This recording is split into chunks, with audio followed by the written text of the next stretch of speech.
It is Thursday, July 30th. This is Jaguars Happy Hour. And now, a guy who recently walked off the set of Married at First Sight because they paired him up with Jeff Lageman, J.P. Shadrick. Yeah, I'm done with that show. We're done with that one. Welcome in. It is Jaguars Happy Hour. What is it? Jaguars Happy Hour. It has been a long hiatus. It is over, though. Here's what's coming up on the program today. Jeff Lageman, Mark Duffner are with us in studio. Training camp is here. The ramp-up period, at least, of training camp. They'll get real next week with pads. We'll get into that coming up. Expectations now for this team. After a 13-win season in year one under Liam Cohen, now what? Jags HQ coming up at 5 o'clock, our debut for the 2026 season. JP Shadrick with you on 1010XL, 92.5 FM, Jaguars.com, Jaguars YouTube. Gentlemen, good afternoon. Hello, Jeff. How are you? How you doing, JP? Well, very well. Duff? Awesome. Good to see I couldn't be better, and glad to be back with you two guys. You're knocking the rust off a little bit there? Apparently so. Okay, just I was relaxed for a few weeks. Yeah, training camp's open for a lot of people right now. That's the name of the show for a second. All right. It's good to be back. But I can tell you that for years, I used to dread the beginning of training camps. And I mean, I'm talking about going all the way back to high school, because you just knew that it was going to be an arduous journey, and it was going to be a lot of pain and suffering along the way. I don't think I'd have that anxiety if I were a player of today, though. I really don't. I agree with you. I think that the way they've, player safety, all the things that they're doing right now to make the life of the player better, no question. But I'm with you on, as a player years ago, geez, well, Pete, and never did the clock go slower, or did the day go longer than it did during training camp. Yeah, because, look, and I'm not one of these ex-players that, is like, oh, my God, I can't believe the players got it like today. Yeah. I'm a believer in that it should have always been that way. Yeah. I remember when I was in college, because, we all grew up with two-a-days. Have you ever heard of three-a-days? Oh, sure. And I believe the head coach I think it was Walt Michael at Shepherd College in West Virginia. A couple buddies of mine went there and played. They had three-a-days. Oh, yeah. No, I've been involved in as a player and a coach along the way. And what time do you do those? 3? We would go out in the morning at 8 o'clock in the morning. We'd come back out. It'd go at 1 o'clock in the afternoon. We'd come back and go at about 7 o'clock at night. And that was when the meeting, it was less meeting. There was a heck of a lot more practice. And by the way, padded practices. I was going to say, this is not patty cake. You got pads on that are still stinking from the previous practice. I mean, it was unbelievable. Yeah. Amazing. The fact that we didn't have bacteria issues, and maybe we did, we didn't know it, but geez, it was unbelievable. They literally, back in the day, we didn't have, nowadays they have, you put your shoulder pads up in your locker, and it has ventilation specifically designed to help, aerate, dry your pads. Yep. We didn't have any of that. Okay, we had areas that literally were lacking in air conditioning for the most part. So when you went to put the pads on the second practice, it weighed much heavier than it did in the morning or the first day you ever put them on, because they were still soaking wet. And the smell. Oh, stunk. God. No. Oh, yeah. Major smell. No doubt about that. Brutal. Yeah. But nowadays, you're not wearing pads until the 6th practice, which is camp. Extremely smart. And I think it's like 5 or 6 padded practices before the first game. It's smart, and they should have been doing it years ago. I don't think I ever had a training camp, the old way with two-a-days and pads and hitting, that I ever came out of two-a-days thinking that, boy, I'm really much better than I was when I went in. You always had something that was going to be nagging or bothering, and you're like, God, what are we doing 2 days for? I mean, the whole idea is to go into the season stronger. Correct. Than, and ready to go. Yep. In training Fresher. camp, you were deteriorating a little bit. And so I think what they do today, I think, is marvelous. I think it should have been done for many years. And I think it does. I think it does prevent a lot of injuries. There's no doubt. There's no doubt. And this training staff and this strength staff, by the way, awarded properly in the off season, are on it. I mean, they've got this thing down. It's not, well, we hope or we wonder. They know what they're doing. And praise the Lord, that's why this team is as healthy as they are coming into this camp. So they're using the research, or using the modalities in the right way. A lot of these coaches now are announcing, we're not going to tackle to the ground at all during training camp either, just to really protect their guys. Yeah, I just don't think you get any benefit in that. Yeah. And the hard part. Sometimes you have to, like goal line, you got to go live, right? Well, no, you don't. To get the right work. No, I mean, it's What do you think, Duff? You don't have to go live. I'm with Jeff. I used to think that years ago, and we've found ways to get a heck of a lot done without taking the guys live and taking the guys down or making it a live tackle play. Yeah, okay. So I think the hard part about trying to have a live period is that even if you're live in training camp, not everybody's going to be full go. Because it's my teammates, and we're trying to protect guys a little bit. And you're not going low either. So then you have sure. some guys that are literally going live, and then you have some guys that are controlled live and not game day live. And so when you have kind of players on two different levels, that sometimes can be very dangerous. So I like what they're doing, and coaches are smart now. And then also, I mean, you look at, you got a guy, if all of a sudden he gets hurt, you're paying him $30 million a year. That's $30 million a year sitting on the shelf. Yeah. Not helping you at all win a football game, and that's tough. Player availability and durability, one of the most important abilities. Yeah, who had that side? I don't there are know, a million guys but had it's a that. good- yeah, Probably a it's million yeah, guys yeah, claim it. Yeah. That Not me. availability supersedes ability. Yeah, There you go. that's right. Yeah, it took me. That's one way to say it. So, yeah, a little off-season for you, too, huh? Okay. Two-way street. Yeah, that's right. Yeah. There's no doubt. It's going to take me a minute. Yeah. See, Duff's the I got only the perfect easier one. job. You don't want to have to get all these liners read and Let's all get that into other stuff. practice the first couple days here. The ramp-up period is real. There's helmets and shorts, and then they added, I think, 15, 20 minutes today to the practice, and they'll keep doing that tomorrow. And which is league mandated. By that's the a way. CBA agreement. Duff, what stands out the first couple days? What do you look for on days like that where hey, they're going to get some work in. It ain't going to be O-line and D-line. There's not going to be any contact. But what stood out to you the first couple days? Well, I thought, first of all, I liked the tempo. I liked the execution. I thought there, overall, watching both days, very little penalties, very little plays that looked sloppy, really. There was some people on the ground the first couple of days. That's going to happen as people get back into, ball and practice in the right way. But defensively, yesterday in particular, I thought, wow, they came out with energy. They came out with execution. I mean, they were sticky now, especially that back end on the passing game. About every ball was contested. They got, Eric Murray makes a heck of a pick yesterday. Yeah, that was great. They got two today. I think it was Raywan Lane got Lane one. had a great Yeah. one, great break, and Ventrell Miller had one. I think it was in 7-on-7, but very well done. I mean, Ransall yesterday had, pushing that safety spot, had a tip pass. They are around the ball. They were hunting the ball. I really like that. I like the fact, too, that they're communicating. They're talking with their hands. They're talking with their mouths. So there's this team, I saw them say, well, the practice first day was a little – I mean, this is a good first day and good second day practice. This team's moving. I mean, it looks like a team that's further in camp than they really are. Mm-hmm. And so they've picked up, I think, from what they did in the spring, which I thought was productive, and brought it to this camp. So I like a lot of what I see. Yeah, I really like the energy. I think that's always big first couple of days, and that you can see that guys are. The coaches are excited about it, but they're also kind of having to rein them in a little bit. Hey, look, let's protect yourself, protect our guys, because they're excited about it. They're coming back and ready to go.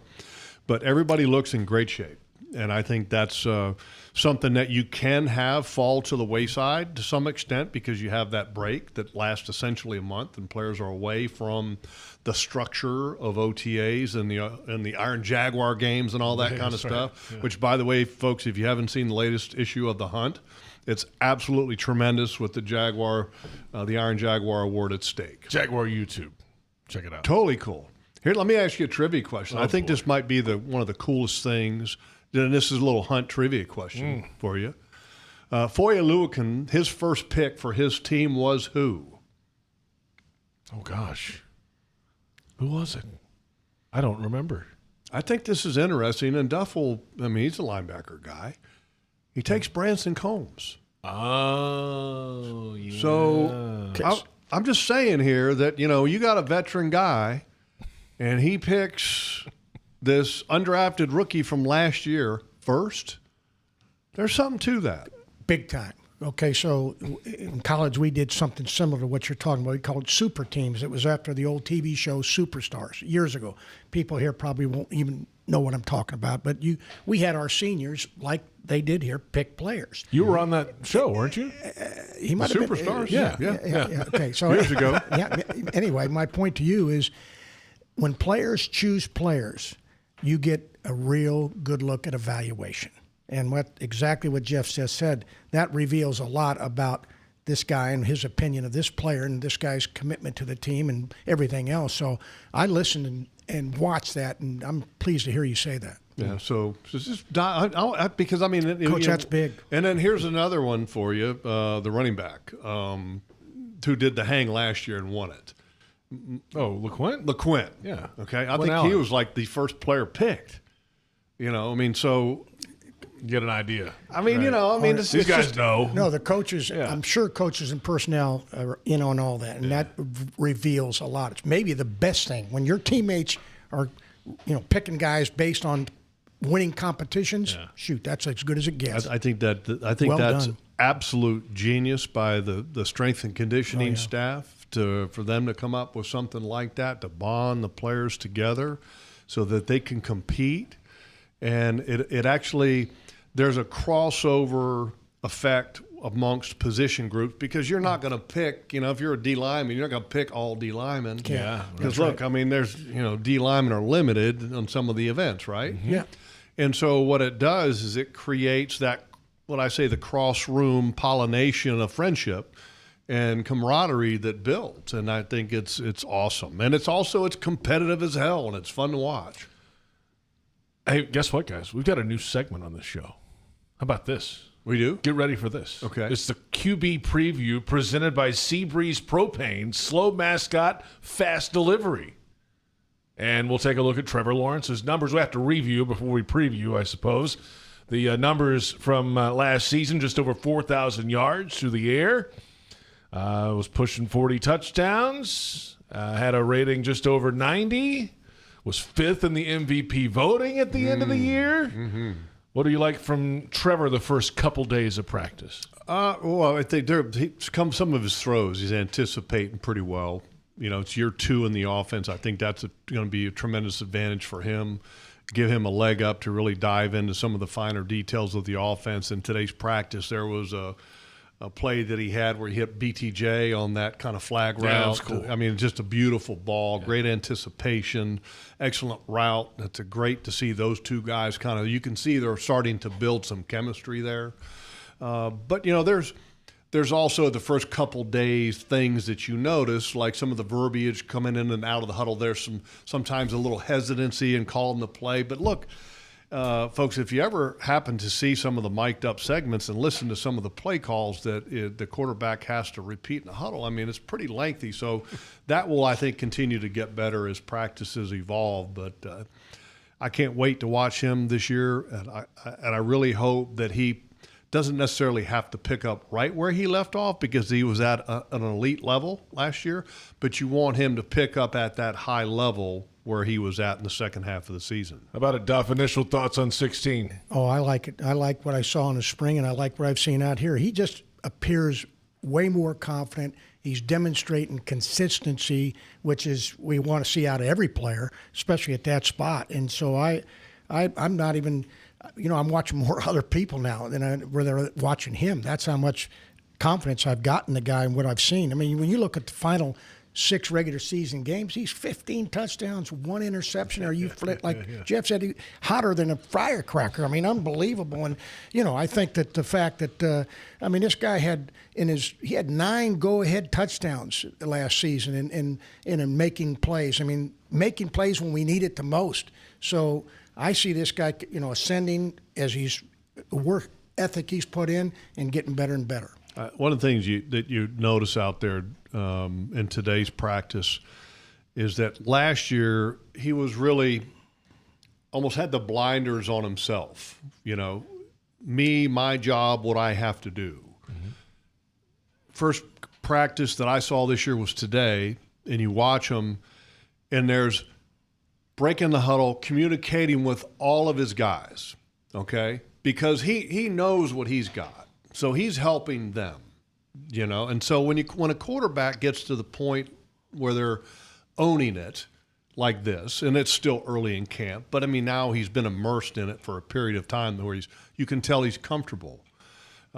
That's where you expect to see a big jump in year 2, because now he'll be able to, instead of, a 101 college level class, now he's going to 201 and ready to go to 301 and beyond, because he's got the familiarity. And the other thing I think that's pretty unique, because, you guys know I'm a people watcher. The dynamic between head coach and quarterback, yeah.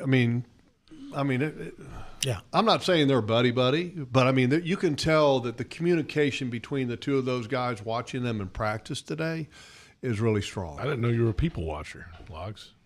What else are you going to do out there? Practice was watch plays all day. I like watching a lot of stuff that happens between plays. Interactions. I think you learn a lot for sure more between the plays than you do sometimes during a play. Think about early last season. Those two had different personalities, Liam Cohen and Trevor Lawrence. We saw it on the field in Cincinnati, hit him in the chest and waved him off. But I think that grew into trust as it went. We saw the midpoint of the season. And they turned it around from there. Hey, we've got plenty ahead, guys. We're going to come back, though, because Travis Hunter is on the field. Mm-hmm. Oh, yes. There's plenty to see with number 12. We'll dig into it on both sides of the football. PRI Productions, the official event production company of the Jags, has everything you need to bring your next idea to life. Visit PRIProductions.com on 1010XL, 92.5 FM, Jaguars.com, and Jaguars YouTube. This is Jaguars Happy Hour.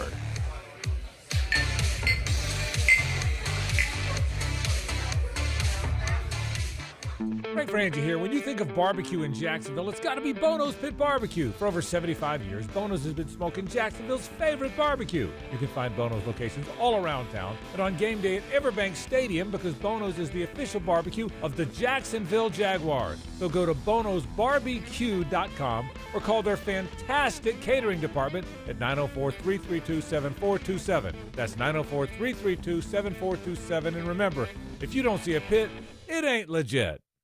What's Here is a place that generations have trusted to help their kids grow up healthy and strong. What's Here are caregivers with knowledge and expertise rivaling any children's hospital in the world. What's Here is the only Level 1 pediatric trauma center in our region. What's Here is Wolfson Children's Hospital, with the technology, research, and dedication to save and change countless young lives. Wolfson Children's, always here. Visit wolfsonchildrens.com. Watch the game, host your crew, or just unwind at BC Grill and Patio at Sheridan Jacksonville, part of the Marriott family of hotels. Enjoy craft cocktails, tasty bites, and indoor-outdoor seating perfect for watch parties, happy hours, and events. Mention this radio ad for 10% off food and drinks. Visit SheridanJacksonville.com or call 904-564-4772. Seabreeze Propane is now a proud partner of the Jacksonville Jaguars. And the Jags don't just partner with Seabreeze, they use Seabreeze Propane. Wait a minute. This means we're basically on the team? I'm ready to deliver. Propane tank? You deliver propane. Exactly, and I take my position very seriously. For the Jaguars, your home or your business, you can count on Seabreeze. New customers call Seabreeze and get $50 off your first propane delivery. I'll head to the end zone. Can somebody carry me? Seabreeze Propane. Slow mascot, fast delivery. It's game time, Jaguars fans.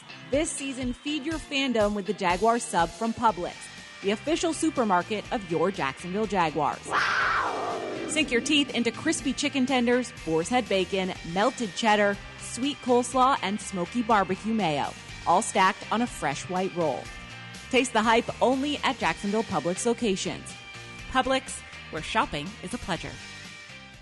The moment you drop off donations at a North Florida Goodwill, your things start new lives. A donated jersey helps someone suit up for success through education and training. A pair of old cleats helps a job seeker step confidently into new career opportunities. Every donation fuels Goodwill's mission to provide education, training, and career opportunities, removing barriers to employment and building brighter futures across our community. To find your nearest donation center and learn more, visit goodwillnorthfl.org. Goodwill, where your things start new lives.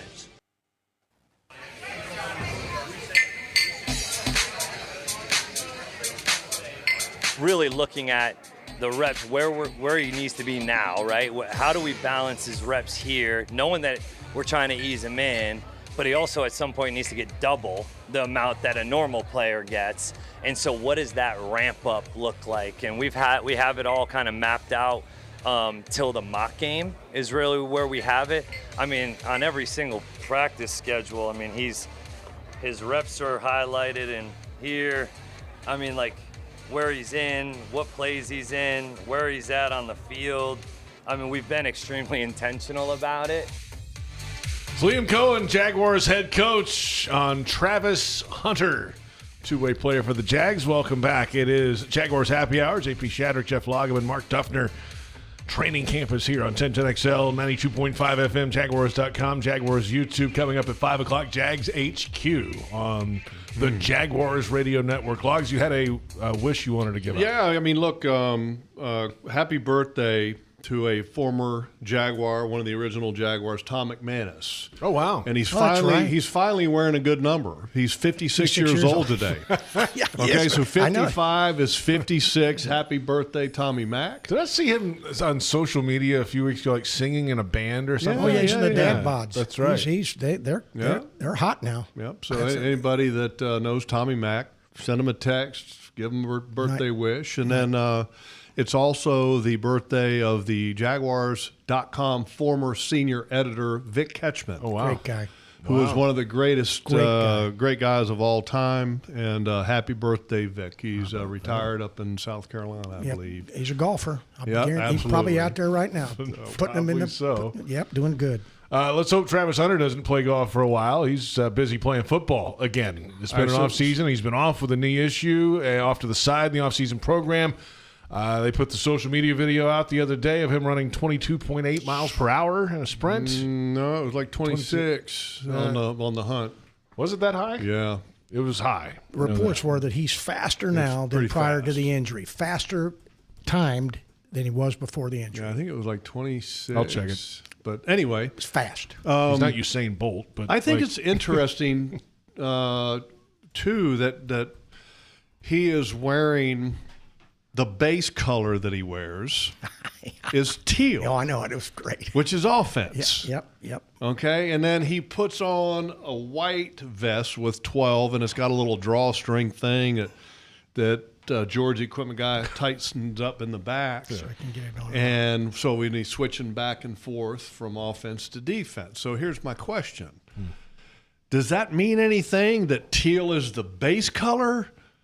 Or should white, the defensive color, be the base color and he should wear a teal vest over that? Okay, so Jeff, you bring it up. I was here yesterday and that cat came out. Like you said, he was wearing teal. It was the first thing I saw. And I'm going, I'll be a son of a gun, which means offense. Now, I'm not so sure that the powers to be are not playing footsie here. We'll just see how it goes. They're going to keep us all in suspense. But I thought it was brilliant. And by the way, in terms of both positions, he played a little bit more, I think, yesterday on offense, if I'm not mistaken. But today, pretty balanced when you look at the numbers a little bit, an amateur tracker, if you will, as far as that's concerned. But you didn't have the umpire count? No, I should have. I need that, but I intend to purchase one. But let me say this: yesterday he went up for a pass. Yesterday, good golly, can he jump? I mean. Wow, he's a wow athlete. Now, I'm again talking to the choir, and it's Mr. Obvious here, but when you look at that guy's ability to move and to recover and to get back in plays, whether it be offense or defense, his ball skills on both sides of the ball. Jeez, oh, Pete. And I watched him today hitting the sled and tackling. He's got snap. I mean, so he's added 10 pounds too in the offseason. And as Jeff said, he looks like it. I mean, he looks up top. Yeah, he looks thicker. He looks good. I mean, geez, I get it. I mean, if I'm coordinators, we're tugging this guy on one side and tugging him on the other side. And if the good Lord will let us clone it, let's do it. 22.6 miles per hour officially. Okay, I knew there was a 6. There's a 6 in there somewhere. Yeah, thank you. I think 26 is like Usain Bolt. 26 Olympics sounds better, world record. That's okay. 100 meters. It's fast either way. Let's touch on the offensive side for Hunter and how he can fit into what was a prolific offense second half of last season without him. They're scoring 30 points a game almost. Right. And there's a lot of guys. All those guys are back. So where do you fit him in? What's the perfect scenario for Hunter? You want your best player on the field, best players. Mm-hmm. There's some good players on the field already. How does he fit in on offense? I think that's a great question. I think it's not a matter of how he fits in because he has a talent level that makes you fit him in. Yeah. It's how do you manage the personnel group of talent on offense because you've got some good wide receivers, and that's not an easy thing to do. And you don't want to force it. You want to let it happen organically to where and it's just almost impossible to do because of human nature, but you want to ignore the fact that he's a two-way player. And you just look at it from, okay, if I can get him for X amount of reps like anybody else, if he was just a one-way player, what's the best way to utilize him? And that, to me, is the million-dollar question. How do you handle that? And I don't know the answer to that. Because if you had 10 different coaching staffs managing the situation, you would probably have 10 different solutions or 10 different answers to that. So we won't know until we actually see it because I don't know if there's a right or there's a wrong. But I do know that he's talented enough that he is going to earn reps on offense with all that talent that they have. And there's no question that he should be a full-time player for the most part on defense because there's not a corner that can touch him he's the best on this corner roster. on the team. Nobody. Yeah, easy. And Duff, I mean, you talked a little bit about it, the ball skills down the field, his jumping ability. But when he's in space against somebody one-on-one, we saw that a couple times last year. They get it out quick to him. Defenders don't have a chance. No, his yards after carry, and he makes people miss, as you just said. He's big play. Capital letters, big play. That's what this guy is. And I watched our staff, and I heard Liam talk about it. They've mapped it out now. They've got a plan to make this happen. It's not a gimmick, okay? It's not a stunt or anything like that. It's well thought out. I watched Edgar Bennett yesterday, the receiver coach, in special teams. He's working with him on his footwork and his get off and short, some route reads and so on and so forth. I'm going, Flip, they are on this sucker. I mean, and it's awesome. I mean, I really like the plan. I'm with Jeff. I'd kind of like to see him major on defense and minor, if you will, on offense. But there's a role for this cat on offense for sure, based on the fact, and I say cat with respectively. I'm not saying that. But I think that he can just do things that, oh, my gosh. If I'm the opponent, I'm going, here's what he is. He's like Bill Russell was in basketball for the Celtics. You want to know where this guy is. You want to know, this guy commands everybody's eyes. Where is he? And that's the kind of guy you want. You want people to be concerned with where is the guy. Oh shoot, here he comes on offense. He's coming in. Oh here, but I mean, geez, this guy commands immediate, serious attention. Yeah, he's an elite talent, and the play that really stood out to me today was when he was on defense, and he was. And basically backpedaling. He had a receiver trying to press vertical. Travis turns his hips to run vertical. When that happened, the receiver planted his foot and went to the deep out. And Travis just recovers so quick. And then he literally was right there to contest the catch. He didn't interrupt it or break it up. The receiver caught it. But Travis almost like he has this natural instinct that he knows where he needs to be because the receiver was out of bounds. But it was right there at the boundary, but he was so quick that he covered what he had to where the receiver could not catch the ball in bounds. But that change of direction and speed that he has, he's a corner that doesn't have to turn his hips until the last minute. And that makes him so much better on everything that he does. And I'm with Duff. Major on defense, and if you had to minor on the other side of the ball, okay, that make it the offensive side of the ball. I'm with Duff. Well, I think what you just said in terms of his skills at either spot are elite, but at corner especially, I think we need that.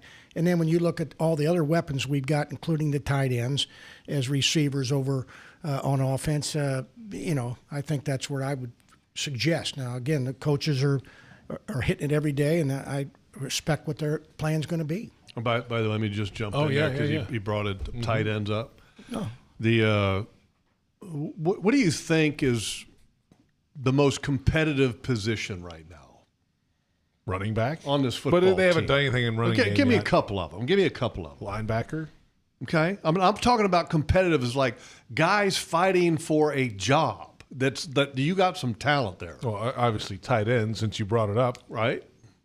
Okay. I'm going to throw defensive end out there. I mean, you drafted two guys this year. You had two guys last year that were undrafted players that made an impact. So that room right now is pretty competitive, right? Big time. BJ Green, Big time. Strigo, Yep. right? The kid from the Duke. rookies. Wesley Williams. Durfee from Washington. Yep. Okay, and of course then you got Josh and you got Trayvon and you got an undrafted kid where it's 59. There's a couple of them. Yeah. But you're talking about 6 guys there because you got 2 draft picks, 2 undrafted from last year, and your 2 stars. And so these tight ends, these poor tight ends. Just wait till they put the pads on. That's what I'm saying. I'm just saying. That's just gonna be watching, good. and I watched a little bit of practice yesterday on film, and then I watched practice today. And these poor tight ends are getting 100 miles an hour. And so just watch that battle kind of as training camp develops in pads. I love that. We'll return plenty ahead. We'll get into this Jaguars defense a little deeper and have some players to watch. We've got all these new features on Jaguars Happy Hour this year.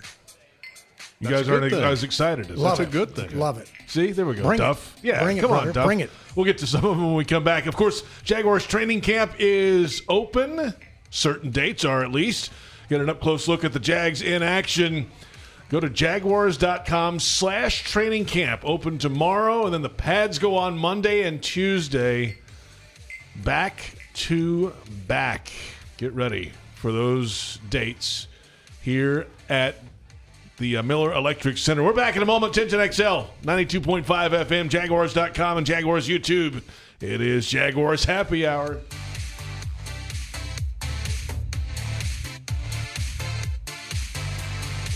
A bold change.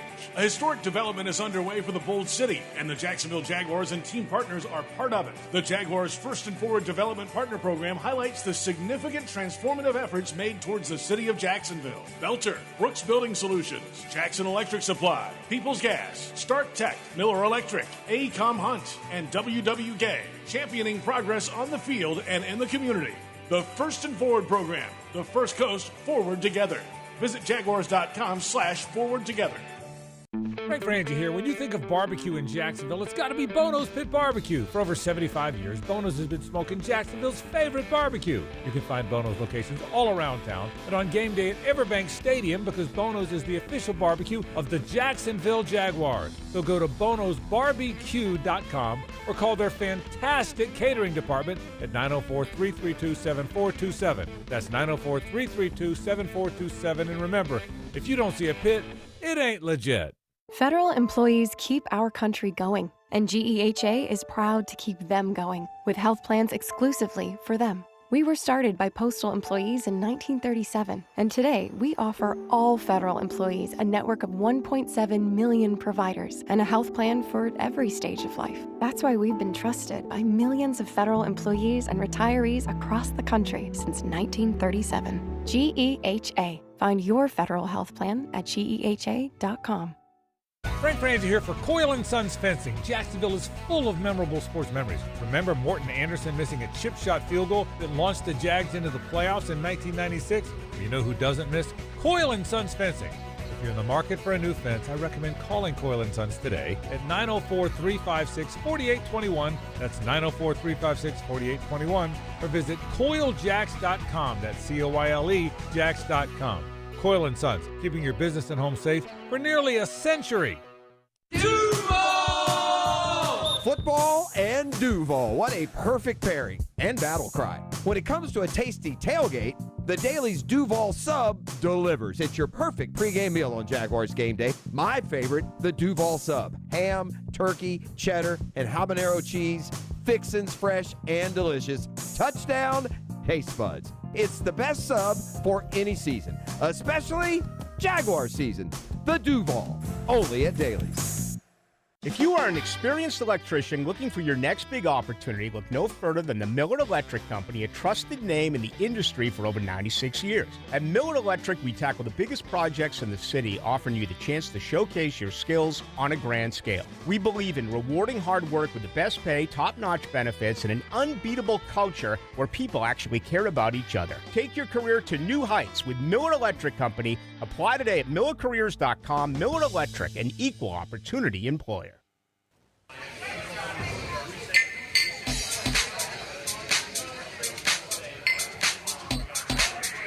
Just pass rush wise, I think the physicality, you can't really teach physicality. You either got it or you don't.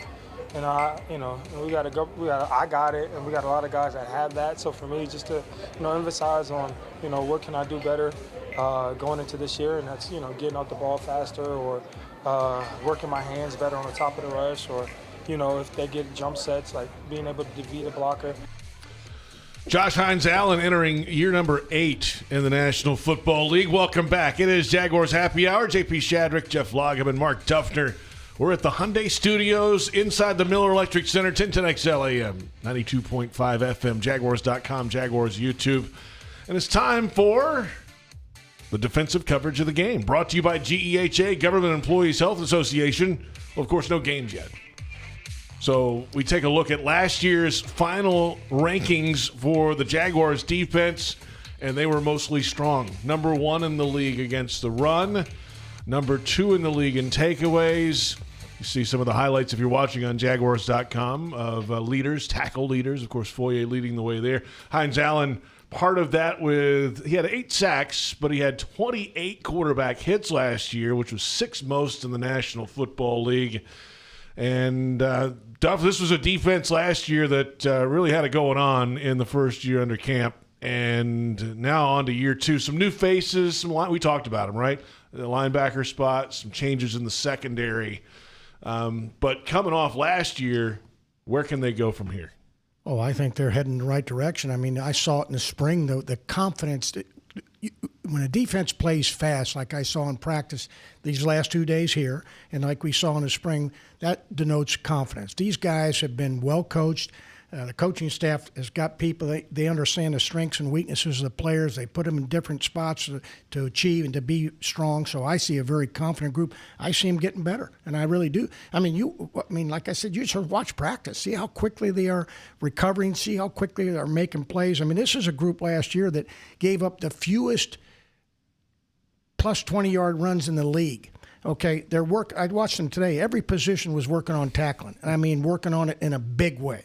They understand that this is how you get better. They're focused in on fundamentals. They're not going to leave that. That's why they were a very good tackling team a year ago, and that's what it is. You got to tackle, man. You got to be physical on defense, and they demonstrate that. But, geez, Pete, when you look at a team that last year was 8th in scoring on defense, 6th in scoring on offense. I'm shooting over the offense a little bit. Yeah. And the type of special teams that we had, pretty good ball club here. Yeah, the whole tackling thing, I think, was real key. We were actually having a conversation, Duff and I, with Boselli while they were in the indoor facility because of the lightning was in the area for a little while. Yeah. And they had this pad that they all use to work on their form tackling. It's very unique, and I never really paid attention to it until today.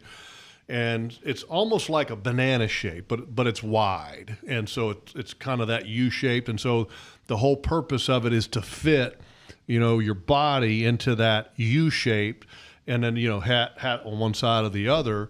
and the guy that's holding it, he's got some handles, and then it's got pads to protect his hands, which is good because a lot of times there's no protection for the poor guy holding the bag. Right. You know, okay. You're a camp intern. Hold this. Yeah, you know. So I think that's a big part of it, but it's one of the reasons why their ranking against the run was so high. The lack of missed tackles, and Duff, you were talking about the lack of long runs. That's one of the reasons why, you know, but the improvement-wise, takeaways, if you can just repeat what you did last year, you take it in a minute. Yeah. I mean, that's a high number, really high number. Hard to duplicate that year in and year out. But where they can improve at, third down defense and pass rush. I think those are two areas that they can be dramatically better. I thought that they fell off a little bit last year in their coverage ability, but also because of injuries that they had in the secondary with Eric Murray and Jordan Lewis. And then but if you can get more pressure up front, get all those guys healthy in the back end, and they're a little deeper this year, I think they can take big steps forward as long as they can keep that attitude, because I believe stop and run is an attitude. I don't think that that's necessarily about talent. I think that's attitude.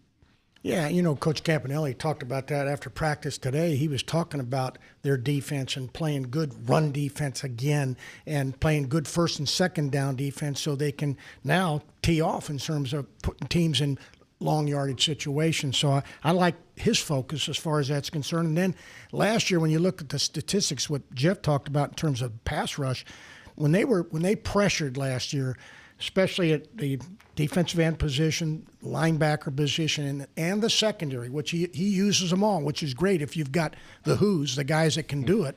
They were in the top 10. The area that was 27th in the group in terms of pressure, applying pressure and affecting the quarterback, was our inside guys, interior D-line.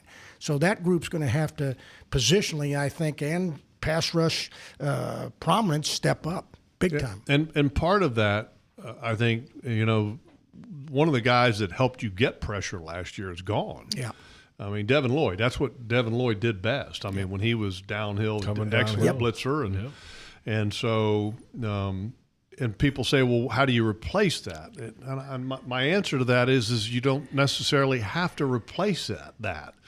You can replace that impact from maybe a better interior pass rusher or a better edge rusher in a four-man rush and not having to send a linebacker, which in a perfect world you want to send four anyway. You don't want to have to send a linebacker. So if you get better up front, we were talking about that defensive end position being so competitive. Okay, if you get more productivity out of all those guys, then you're going to make up for that additive in the pass rush that Devin Lloyd brought to your team.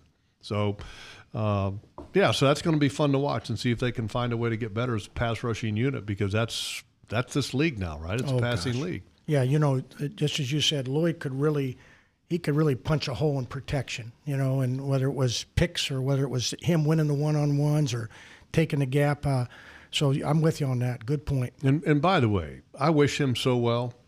Sure. Because he's a great guy. We'll see him here in, week 2? Yeah, great guy. I mean, I wish him nothing but the best, and it was, you know, one of those good guys. He's one of those guys you root for just because of the man that he is, and always came to play, played hard. You know, give me a bunch of those guys. Well, I'm going to tell you right now, I've talked to a couple of the coaches down there, and he is already making his presence felt. I mean, both with his energy, effort, locker room. I mean, I think he's got it now. You know, I think he's really arrived, and I think he's got the goal to get better and better, and that's where it all starts attitudinally. And I think he's making them better down there.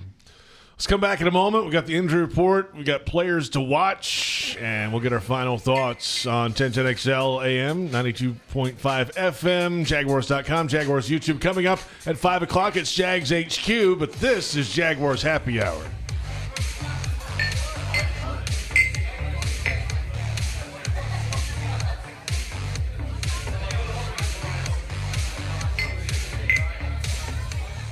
Big news, Jacksonville. Seabreeze Propane is now a proud partner of the Jacksonville Jaguars. And to celebrate, meet Tank the Turtle, the Seabreeze mascot. Put me in, Coach. I'm ready to play. Tank, you're a turtle. Exactly. Nobody runs out the clock like me.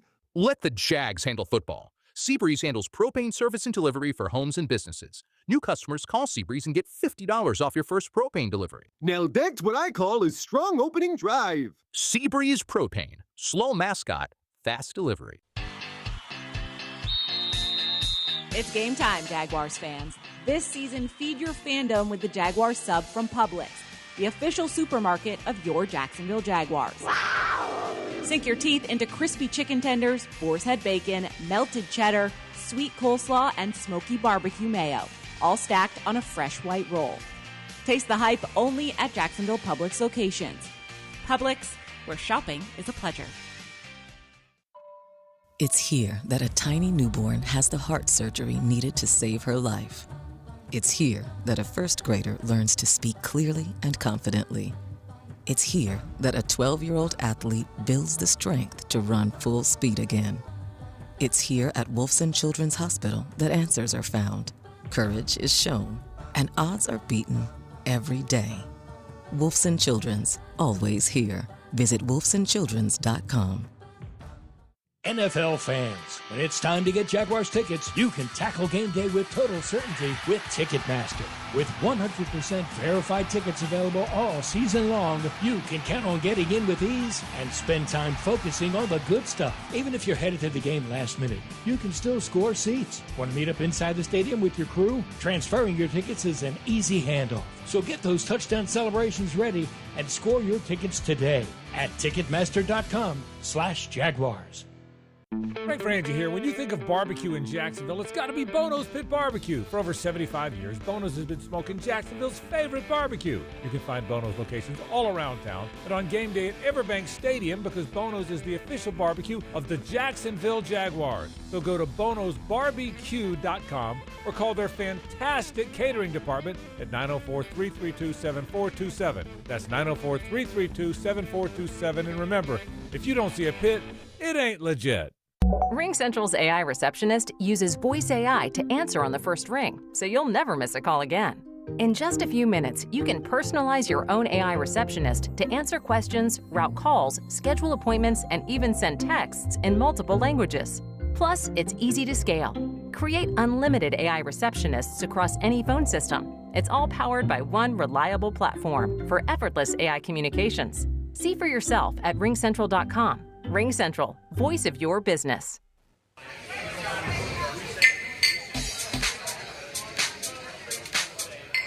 think just the mental side and staying sharp on everything so I can play fast like I was at the end of the season, and the chemistry and just the rapport with me and the skill guys is so important, and just really tapping into that all throughout training camp and making sure that we're on the same page, because you saw when we started clicking at the end of the last season, you know, how efficient and how sharp we were and some of the plays we were able to make. So just starting that now and trying to practice like that every day, you know, so we can start the season that way and not take a few weeks to get there.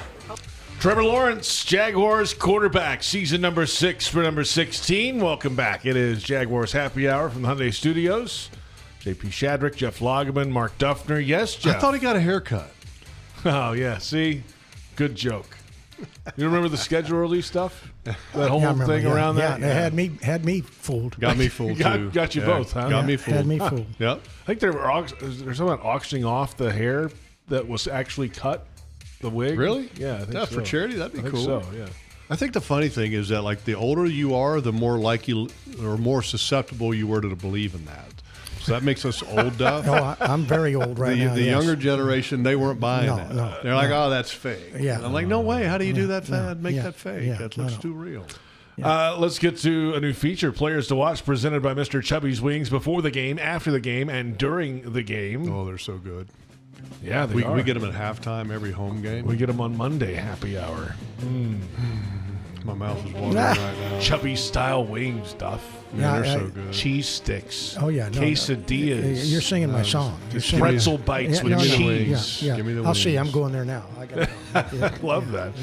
Let's touch on the running back room. Of course, the two returning players from last year's team that had quite an impact, and Bashal Tootin, of course, LaQuinn Allen. DJ Dallas came in late in the season last year. They brought in a couple of veteran players, Chris Rodriguez Jr., of course, in free agency, 4th year out of Kentucky, and then Amir Abdullah, who's a 12th-year player. We actually covered his pro day because we went to go cover the Randy Gregory pro day at Nebraska, and he worked out the same day. Oh, wow. That's a long time ago. That guy had some issues. It didn't work out. Jamari Taylor, of course, on the roster as well, rookie out of Virginia Cavalier. He's a good player. Good player. We haven't seen, and we won't see the physicality of this until they put pads on. That's when you really start to see the run game truly develop. But what are you looking at here, Logs, right now? I mean, look at the speed, the vision, but the contact balance and the ability to run through with power on some of the tackles. I mean, you can't see that until you get live, and you can teach running backs. I mean, it's something that they can get better at through understanding where the whole design is and everything, but some of that is just plain old instinct. You can't coach it. It's God-given. Yeah. Really, your ability, the vision that running backs have to have, the real good ones have great vision. They can, as Jeff said, they can find daylight.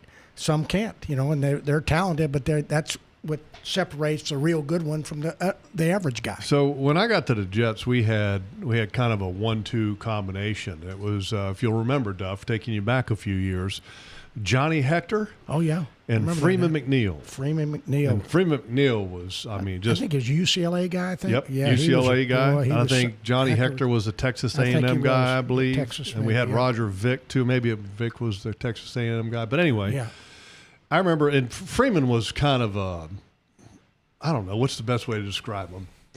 Out there a little bit.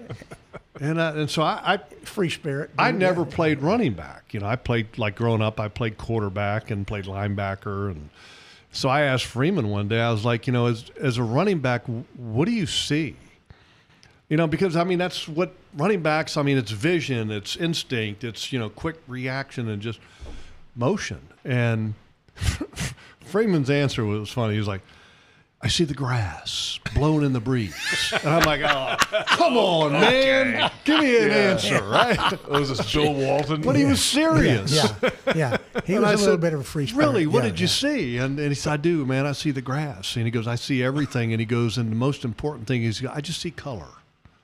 And he goes, color is it. He said, because you never really look at one thing. He said, you're just looking at the whole big picture. And it's like, if you look in a room and you focus on something, then you only see that something. But if you just kind of look as a whole area, now you see everything. And he said, that's kind of what it is. He goes, you try to look at not one thing in particular, you just see it all. And he had great vision. So whatever he was, grass blowing in the breeze and all that kind of stuff, whatever he was looking at, it worked for him. Yeah. Love that. Wow. Time for the injury report presented by UF Health. A handful of names on the list. Cole Van Lanen on PUP to start camp, coming off his knee injury from last year. Patrick McCary's kind of been working off and on at the guard spot. Again, like the offensive line stuff, the pads really start telling the story there starting next week.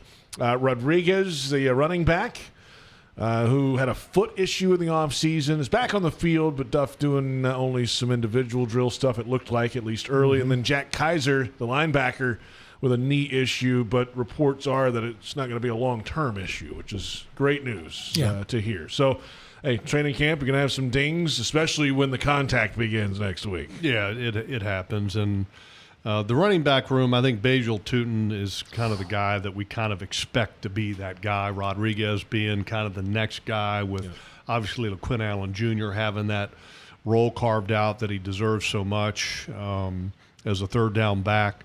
I think the rest of them, I think it's going to be a tough make. And I'm a big fan of the running back from UVA. I think he's got the best chance to be that next guy. But your contribution on special teams has to be significant if you're going to be that next guy, and it's hard to find a way to get active on game day. So, look, it's just let's see what happens because, the reality is that every job is up for grabs. I mean, with the exception of Trevor's job and obviously a couple other guys, but this is a very competitive football team. That position is very competitive. I would say that there's a couple other spots I would point to. Offensive line. I think is very competitive. So you got to kind of see how things play out. Yeah, I wouldn't sleep on that rookie Taylor, like you said. No. I think he's battling. He's caught a lot of people's eyes, and I'll tell you, to get him as a free agent based on what he did collegiately, couldn't believe it. Geez, Pete, Yeah. what a great pickup by our guys. I mean, it was, and he's demonstrated. He's shown some stuff. Now he's going to have to earn it, like you said. It's going to be a tussle a little bit there, but he's a guy that I think will have a chance to, minimally make the practice squad, I hope, and also have a chance to the way they honor players here, award players based on the fact that if you work hard and you show production, you're going to play. So I love Tootin'. Geez, Pete. I mean, every day that cat comes out here to play and plays well. So, and like you said, LaQuinn Allen, look forward to seeing what Rodriguez can do. The one thing that I really want to see kind of evolve is the way that Basel Tootin runs. Last year, you could tell that he was running with a lot of awareness about ball security. And you almost want to see that become just a natural thing and not something that he's consciously thinking about, because you could kind of see there were moments last year that he's got the two hands on the ball and you want him just to go. Go, man. Don't worry so much about it. Be cognizant of ball security, but don't let it consume you, because it changes the way you run and it slows you down. So I hope that he evolves to that. Okay, I got the ball security thing down now. Now I'm just going to run, because it'll make him so much better. And then we'll see that 4.4 speed that he has. I mean, because he's a burner. Yeah, he's a burner. Yeah, I mean, you're right. We didn't really see a lot of that early in the season. He had a couple of those late in the year, though, where he broke loose and wide and in the open. And okay, yeah, that's but the combine when he broke guy. loose a couple times, he was holding on with two hands. hands, right? He's like, Well, he got hammered with that, collegiately, and I think that I'm with you on that. But I see a little more of him doing what you're talking about, Jeff, running more with his speed and naturally carrying the ball versus, the tension, if you will. Yeah. Yeah, I think that's going to evolve. Practice again tomorrow for the Jaguars. Still no pads, just helmets and shorts. And they're going to extend it probably a little bit more by the CBA rule, and that's just how it goes. And fans are coming out again tomorrow. Hopefully, no lightning delays this time. Yeah, kind of odd to have a lightning delay in the morning. It was weird because the storm was like on the South Beltway, within the 10-mile mark. It put down a bolt, and they had to. Coughlin didn't have a 10-mile mark rule. It was a little. I remember one time we had multiple times where we had a lightning strike, and it was like, because you do the thing 1001, 1002. Do you see how far away it is? What is it? 3 is a mile? I think that's what it is. Yeah. And so if it was like within 3 seconds, you're like, okay, we got to start being aware. Maybe go in. And he was, it was like I think a couple times we had him like at 4 and 5 seconds, and we're still practicing. And then all of a sudden, next thing you know, bolt of lightning hits the light post right outside the field. And we're like, you would see literally a mass sprint of every player, not waiting for him to say, hey, everybody head in. They're like, the heck with this, we're out of here. Yeah, those are the days. Technology's got to be safe. Better safe than sorry, certainly. Moving ahead here. The fans, by the way, they're very patient today. They were. So I credit the fans that came out today, because they were up in the stands and the team was in the indoor facility for safety reasons. They stuck it out. They stayed, and they started clapping. So you're kind of getting to the point where they were saying, okay, the storm's gone. Let's go. Get out on the field, and the team ended up going out. So it was good. Credit to Stober and the football technology staff. They actually showed the indoor practice on that big screen out there and turned it towards the stands so they could see what was going on. By the way, I'm glad you brought that up, because I think that's a really unique thing that you have at practice. And so the whole purpose of practice is to get better and to learn and to understand. And you've always had the ability, like in a game, when you have a play and then, you come off the field and you look at the iPad thing and or Microsoft Surface, you can see the replay. Well, they have this big screen on the side of the field where the scoreboard is, and so the players can actually watch the replay after it happens before their next snap. So it's pretty cool that you actually can have, like the coach, I saw one moment today, because it was Jarian got called for a defensive pass interference, and he's like, what? And Liam pointed to the board. And so as a player, he can watch and see, okay, what I did wrong or what I need to do better. Duff, great stuff. We're going to have you the whole first hour all season long. Well, praise the Lord. I'm looking forward to it. I can't wait. Can't wait. Thank you for that. Mark Duffner with us. Jeff Lageman. I'm JP Shadrick. Coming up, Jags HQ. That's next. This has been Jaguars Happy Hour.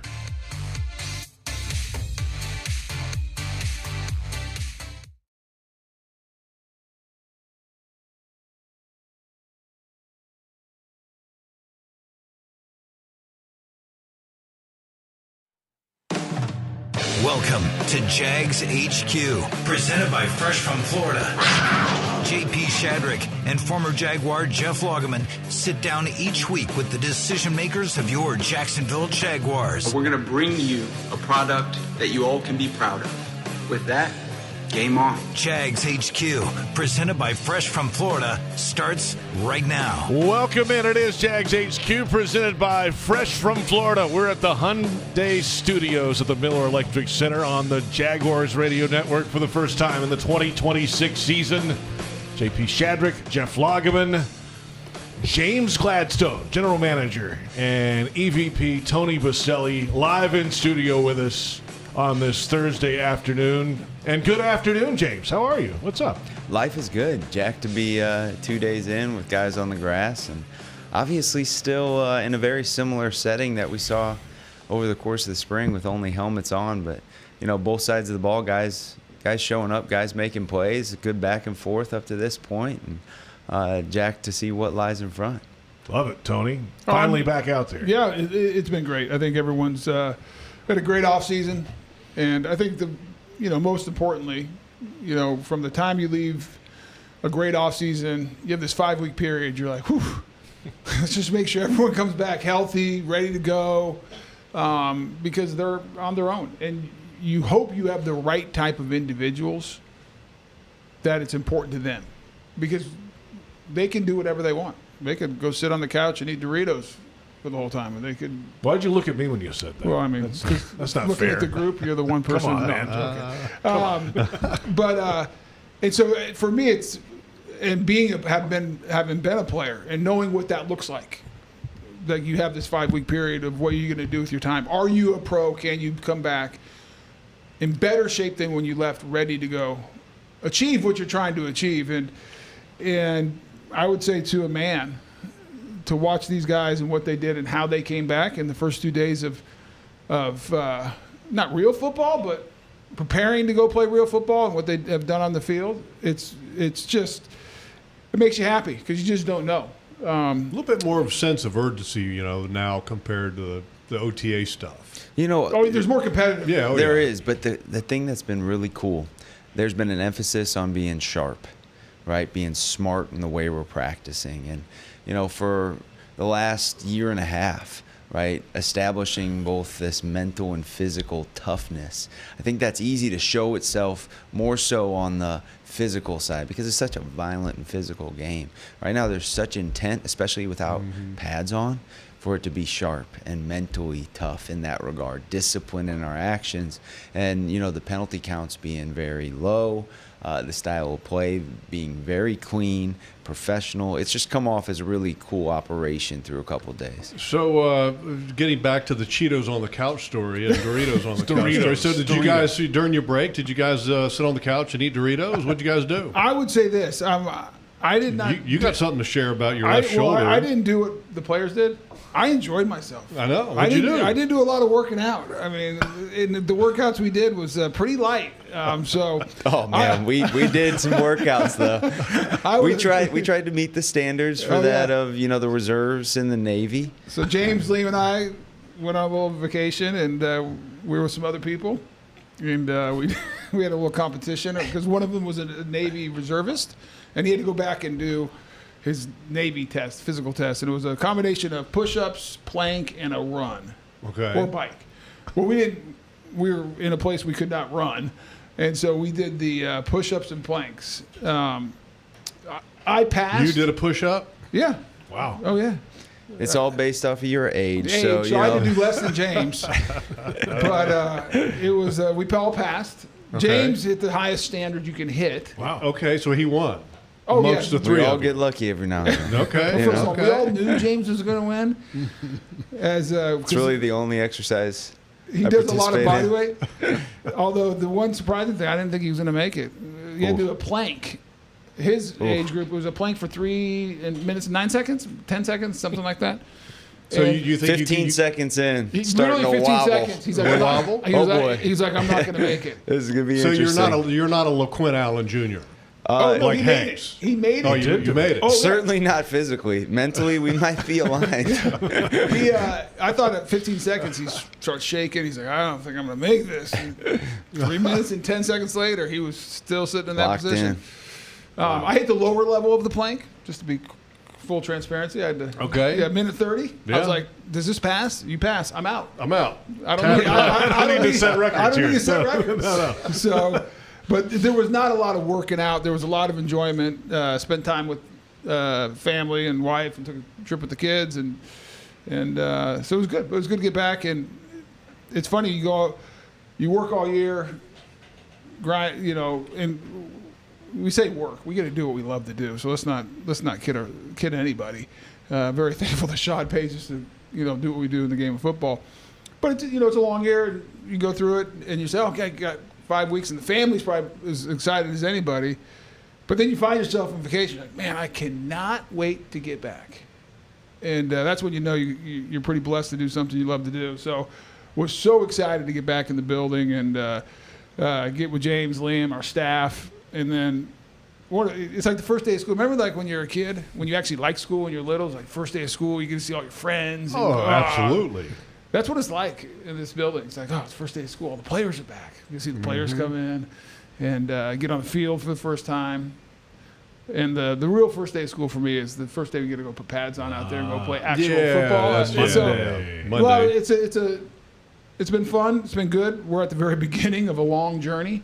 And we have a long way to go. We have a lot of work to do to go try to accomplish what we want to do, and that's win football games. So, but it's been it was a good off season, good time away with the family, and back at it, and can't wait to get back out there and watch our guys, our players, our coaches.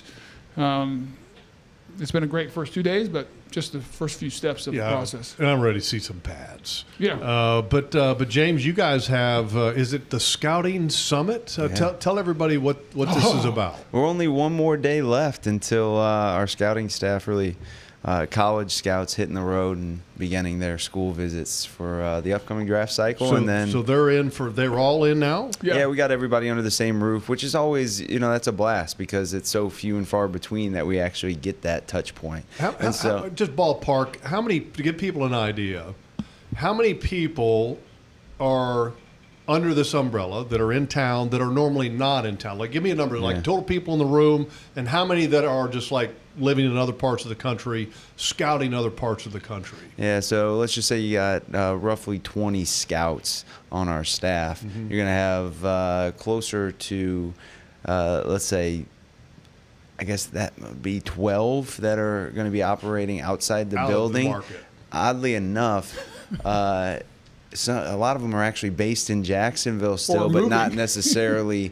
operating in the building every day. Okay. So while you may actually be a college scout whose area is the Northeast, but you're actually based in Jacksonville as your hometown, you just commute to the area, right, to and from. Now, a lot of times, right, that can be somebody who recently was working in the building the last cycle. And so rather than move just like that, it's an easier commute to adjust in that way. But nonetheless, right, to have everybody in the same room when usually we're doing that stuff virtually throughout the year itself, knowing that so many moving parts are going on at the same time. So really taking advantage of that in the best ways that we can and getting some micro moments that aren't inclusive of just the scouting summit and those agendas together where, you're able to just have some pretty organic dialogue that surfaces to to the forefront and learn from each other, get better with each other. What's the main goal of the scouting summit for you and the scouting staff getting together? Yeah, I think a big part of it, it's rooted in professional development.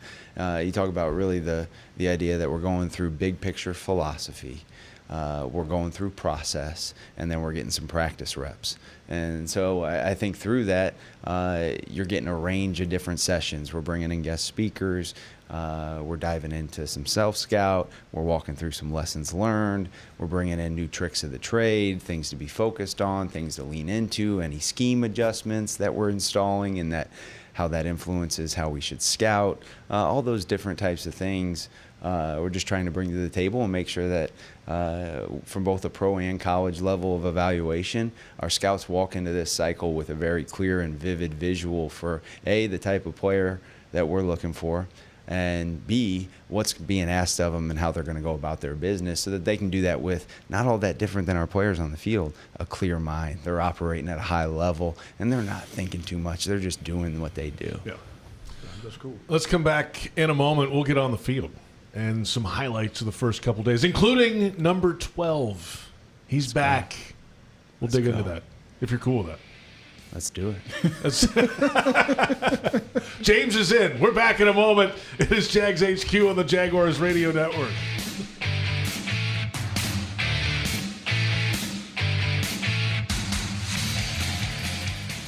My daughter Alyssa was in a terrible car accident. She had to be airlifted to the hospital. Her ankle was smashed. Her bones were broken beyond repair. Her doctors were worried they might have to amputate, but Alyssa was a candidate for a new innovation to save her foot. They 3D printed a new ankle. She'd tell you about it, but she's out walking on the beach. UF Health doctors saved Alyssa's foot with a custom chromium alloy 3D printed ankle bone. UF Health. Human progress has no finish line. NFL fans, when it's time to get Jaguars tickets, you can tackle game day with total certainty with Ticketmaster. With 100% verified tickets available all season long, you can count on getting in with ease and spend time focusing on the good stuff. Even if you're headed to the game last minute, you can still score seats. Want to meet up inside the stadium with your crew? Transferring your tickets is an easy handoff. So get those touchdown celebrations ready and score your tickets today at Ticketmaster.com/Jaguars. Ever see people move an umbrella at a tailgate to cover the beer coolers? Or fill their only sink in a hotel room with ice? It's actually kind of crazy the lengths people will go to make sure their beer is ice cold. But no matter what people do, one thing is pretty clear. Because it's not a beer unless it's a cold beer. That's why the Coors Light Mountains turn blue, to tell you when your beer is as cold as the Rockies. Celebrate responsibly. 2026 Coors Brewing Company, Golden, Colorado. Beer. If you are an experienced electrician looking for your next big opportunity, look no further than the Miller Electric Company, a trusted name in the industry for over 96 years. At Miller Electric, we tackle the biggest projects in the city, offering you the chance to showcase your skills on a grand scale. We believe in rewarding hard work with the best pay, top-notch benefits, and an unbeatable culture where people actually care about each other. Take your career to new heights with Miller Electric Company. Apply today at millercareers.com. Miller Electric, an equal opportunity employer. Welcome back. Jags HQ, presented by Fresh from Florida, continues right now. Welcome back. It is Jags HQ, presented by Fresh from Florida for the first time in the 2026 season. JP Shadrick, Jeff Lageman, Tony Boselli, James Gladstone with us. The Jaguars 2 days in on the field on training camp so far. Another one tomorrow. Pads go on Monday for the first time. One of the highlights so far, the return of Travis Hunter. Both sides of the football, was off to the side in the offseason program, and then the video comes out of him sprinting 22.6 miles an hour during his recovery towards the end of it. And what do you think you run? How many miles per hour do you think you could sprint? Top speed, like as fast. Like if we said, JP, just go on the grass right now and run as JP, fast as, there's a bottle of bourbon over there. Yeah. I'll probably go pretty fast. Like how fast do you think? Top end, the best bottle of bourbon you can get. 13 miles an hour. I don't think you can get 13. No. Come on, man. Good. That's what I was going to say for myself. I was going to say 13. No. I think if you broke 10, you should be happy. Should we have a friendly kind of? Oh, I'll go buy the bottle of bourbon. I would pay to see that. Don't tempt me with a good time. It sounds like that sounds electric. We're competing here. That's what we do. I don't think I can get over 4. So it's. I was going to say you and your hips. If you guys are going to do that contest at like top speed for JP, then I'm going to start taking bets on how far that lasts. Distance matters here. I love it. But 12 is back, and he's back on both sides. And, Liam Cohn the other day was talking about the strategy and the plan and the effort that's gone into planning this out from everybody. Take us through some of the detail of that and how many people are involved, and it's down to the play on both sides of the football. Right. There's a lot of intent. There's a lot of energy that goes into that, and it involves a lot of different stakeholders. It starts with our coaching staff and walking through the scripts for what practice actually has within it, and then working with sports performance staff to say, hey, here's what actually makes a lot of sense from a load management standpoint and get in the right spot by the time the games start. And obviously a lot of coordination and communication that ties in there, and then the execution, right? And obviously it's not just what happens on the grass, but when he wakes up in the morning, walks into the building, and then walks out and turns off the lights. There's a lot in between there that is off the grass that requires coordination as well. So nonetheless, it's just great to see him back in the setting that he loves the most, and seeing him do things that he showed us prior to the injury, right? Obviously there was a play on day one where he had a deeper out route, a bench route, where ball was a little inside and high, but for him to not flinch and spring up despite a really good PBU by Jalen Husky on that play was just a good sign to knowing he trusts everything that's going on, and then flip sides of the ball and get PBU on a vertical route versus Josh Cameron, who's been doing a really great job on those routes through not only the spring but also the early portion of camp through 2 days.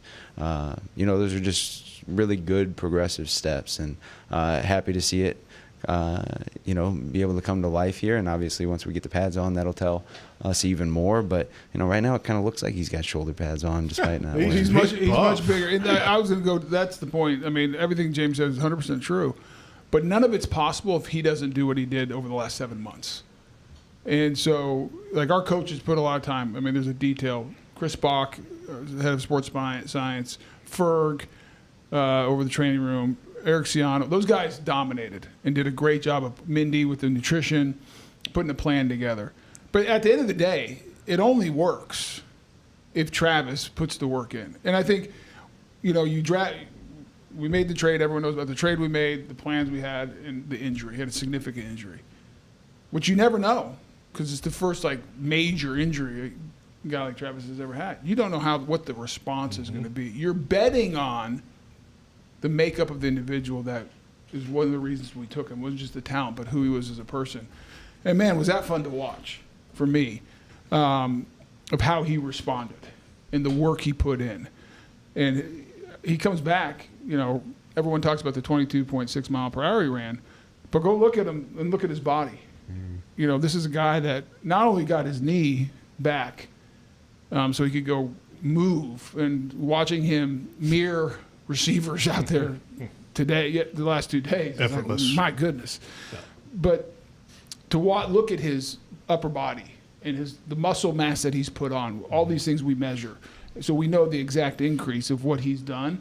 That doesn't happen by just doing the bare minimum. And then it couples that, for him to understand to play both sides of the ball, yes, it takes a lot from our coaches, but you can't be a normal player. You can't just do what everyone else does. And that's just not right now. But during the 5 weeks off, you got to be purposeful yourself to go prepare. And so I think a lot of credit to the whole building, a lot of credit to our coaching staff, but I also think none of this comes to life without the bet we made of who Travis Hunter is. He fulfilled at a high level and attacked it and competed this whole time. And I think it's going to be pretty fun. It'll be interesting. I'm excited for it to see what this comes to be. Who knows? But I'll still bet on Travis Hunter because that's one competitive dude. Yeah, and at the end of the day, it's about making your team better. And all those resources, James, that you brought up that were available to Travis and all the coordination, I just want to make sure that people understand that's available for all the players, and all the players have plans in place and everything else.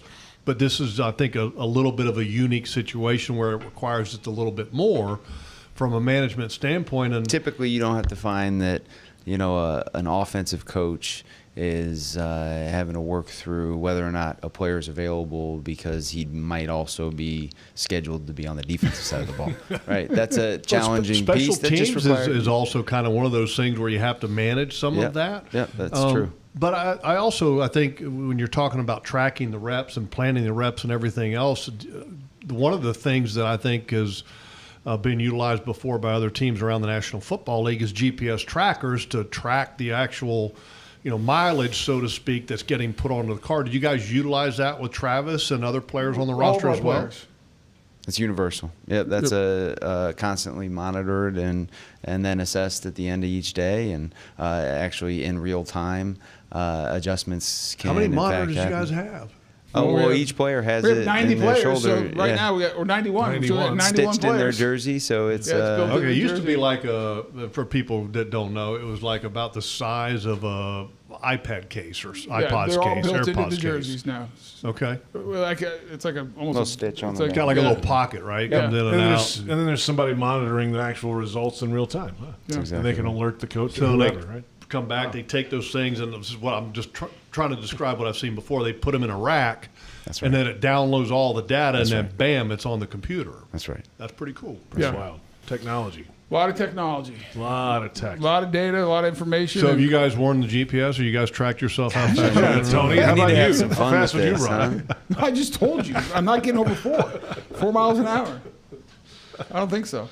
We should put one on JP for real. No, I don't think so. No, I think we should. No. Oh, I think it'd be a great bit. We can film it and put it on the show, and we can analyze it. Just Whole good show. content. We did a bit one time where we went and covered the race, the 5K race on Jaguars.com. It used to be in the stadium and the ramps and stuff, and I challenged Tony to a race. We raced. No way. This is back when he was running before his second hip surgery. And then we got about a half mile in, and he just took off. I'm like, man, no. God. Buried him. Was it that he took off, or you faced? No. I was still early? going. He just has a different gear, or did back then. DNA strains. Yeah, that's exactly The it. best was I was just hanging with JP the first half mile. I'm like, okay, how are you doing? And I'm like, see ya. Yep. That's like me thinking I could keep up with them on the assault bikes. Like, there are levels to That's this. right.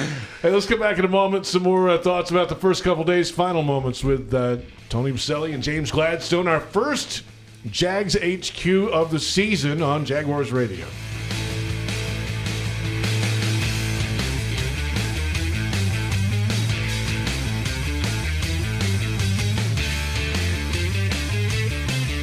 Mr. Chubby's Wings is a whole lot more than just wings. Craving the ultimate game day experience? Look no further. Swing by Mr. Chubby's and indulge in the biggest and best wings in town, all while soaking up the lively atmosphere with fellow sports fans. With plenty of game day specials and locations on the West Side, Fleming Island, Ponte Vedra Beach, and new this season, Everbank Stadium, they're here for all your game day needs. Mr. Chubby's Wings is a proud partner of the Jacksonville Jaguars. Mr. Chubby's Wings, before the game, after the game, and during the game.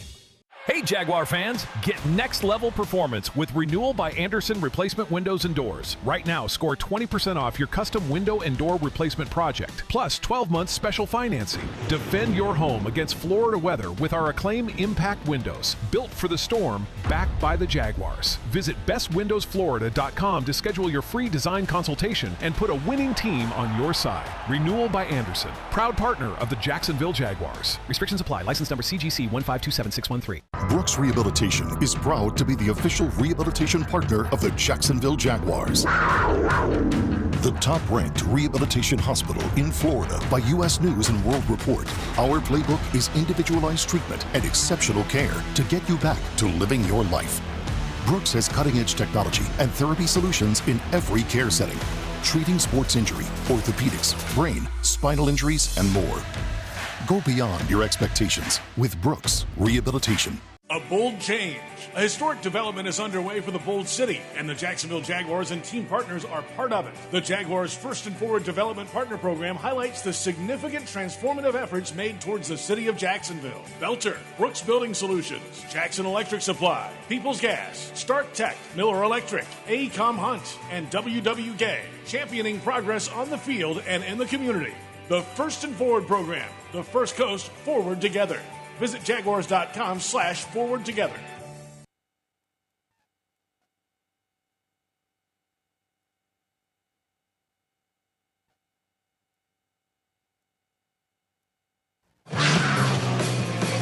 Welcome back.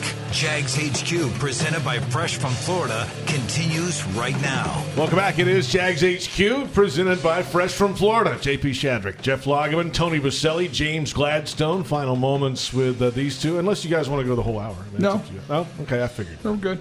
I knew that was coming. James might, but he's welcome. You're always welcome, both of you. I'm curious, with the result of last season, the success of last season, 13 wins in the regular year, playoff run, division title, the whole thing. Now going into year 2 of this, the expectations are high. Is it felt here in the building? Like, what's the approach that Liam Cohen and you guys have towards the team when it comes to the expectations here in 2026? Yeah, sure. There were some positive results along the way a year ago, but it's important to turn the page, try to leverage as much of the momentum off the heels of a year where we felt like we were able to establish a culture, and Liam, so very well done, was able to put forth a style of play that we were going to commit ourselves to, and level that up with a more clear path for a mindset that we'll deploy here over the course of the 2026 season and beyond. And I know that Liam has done his part to share that with our players, and making it so that, look, it's got to be about anybody, anytime, anywhere. Just drop us in, put the ball down, and we're ready to rock. Obviously, there's a lot of moving pieces. You got a stadium that's at reduced capacity. Mm-hmm. It's going to ultimately be a really cool thing, and we could use that as an excuse that the home field advantage element isn't the same that it may have once been.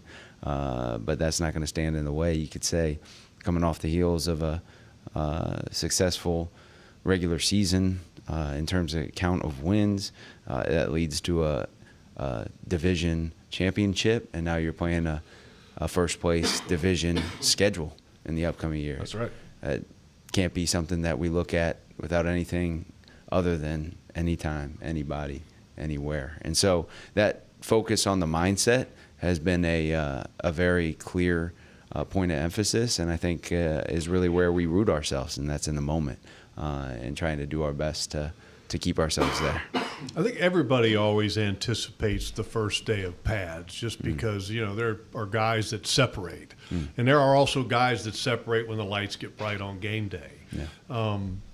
What position group do you guys always look forward to the most? I know where his answer is going to be. Oh, wow. Okay. But when we roll around the positions you and I play. Okay. I just want to make sure. Tony knows better than to, pour into the OLDL play without, pads on. He can't help himself. Guess what we're watching first every afternoon when we're revisiting the film? We're starting with the OLDL, despite it only being in helmets. Yeah. Well, and look, I look at your roster of the O-line and defensive line, and I see a lot of spots up for grabs. And I'm not talking just roster spots. I'm talking starting jobs that are going to be available. I would just say this, and it kind of goes back to the expectation question you asked, JP. We will operate no different than the way that Liam, who speaks a lot to the media and to our fans and to our players, and what James has said, what I've said, we're like, whether we won, everyone says you won 13 games. All we can think about and talk about the whole offseason is, but we lost in the playoff game. There's a dissatisfaction. And so I bring that up to answer the question about the different position battles or making the roster or whatever. Last year we operated in a way that the culture of this building is we are going to be competitive. Liam talked about it all the time. And one of the things James has said multiple times in different scenarios, mostly internally, is having a culture that is built on what's on a board or a PowerPoint. That is not the culture. Culture is what you live every single day. How does the building operate? How do people move? And if we say we are going to be a competitive outfit, the only way you can actually live that out, that what happens on the grass will determine who plays. Liam said it today. Like, we are going to play the best 11 players on offense and the best 11 players on defense in whatever those situations are. Whoever our best special teams players are. Those are the guys who are going to play. We actually do not care because now we've gotten through free agency, we went through the draft, we went through all the different things. We are sitting here right before, what's tomorrow? August 1st, I believe, tomorrow? 31st. Whatever, July 31st. July 31st, whatever day it is. 2026. 2026. Whatever the calendar says it is. We sit here in this moment on this show. Is we don't care where they were drafted. We don't care how much they make. We don't care if they just got here, if they've been here for 10 years, whatever the scenario is. Because you get to live out the culture of what we say and what our head coach, Liam, preaches to the entire building. Well, we got to live that. Well, that means over the next 6 weeks as we get ready for the regular season and we determine who is that 53-man roster in the 48 active on game day and who's going to be called out in the starting lineup opening day. That will be determined on that football field over that next 6 weeks. And so I think as fans and is what I used to do and you guys do now, you look through the roster and say, oh, there's a competition at right guard or there's a competition for who's going to be the bell cow running back or the whatever fifth receiver.